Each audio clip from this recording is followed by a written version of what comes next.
Who are you excited to see this year? This year I'm really excited to see David Cross. Yeah. Can't wait for that. Martin Short too. Yeah, I was impressed. They got some really crazy big names this year for this. My mom was thinking of coming down. She's a big Angela Johnson fan, and she was like, "Yeah, can I come down and see Angela Johnson?" And I was like, "I mean, sure." But she didn't make it.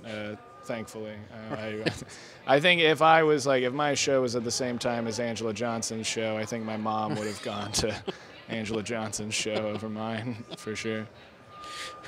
To clarify, you mean she didn't make the trip, not that she didn't make it? Oh, yes, she passed away. But I'm going to power through, still tell my poop jokes tomorrow night and manage somehow.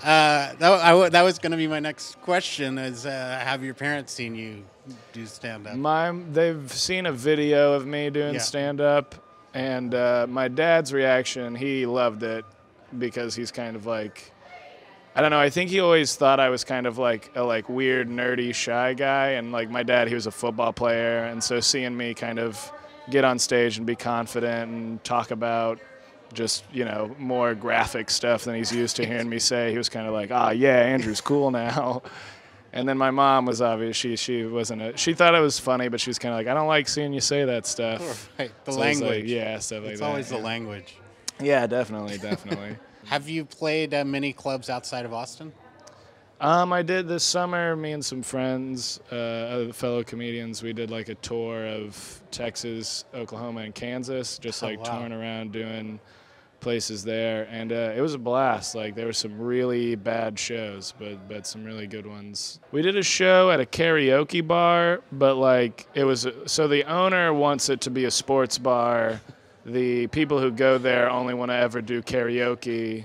And so in an attempt to reclaim his bar from the karaoke goers, he booked this comedy night without telling them, told them it was going to be a karaoke night. And then when we got there, he was just kind of haha, tricked you, it's actually comedy. And so the audience really did not want us to be there doing comedy. So it was this weird we were caught in the middle of a coup of some sort in San Angelo, Texas. That seems strange because you're not sports. It was strange. It's not tacking. Oh, sorry. It's not a notch for the sports people. Yeah, it's just I'm not sure what to see them fail.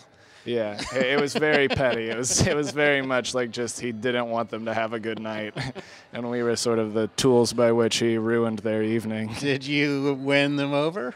Not at all. No. It was he caved halfway through and was okay, we'll do karaoke, then a comedian, then karaoke, then a comedian, so on and so on. And so I had to, right before I went up, this very incredible, there's this very incredible moment in the karaoke where this man got up with his son who has Down syndrome, and they sang a song together, and it was beautiful, and everybody was in tears in the audience, and then the guy was just all right, and now Andrew's gonna tell some jokes, and then I had to go up and be that was incredible. Oh man, how are y'all doing? Do you guys like commercials? And then they were no, we're done. That was the emotional peak of the evening. You gotta go.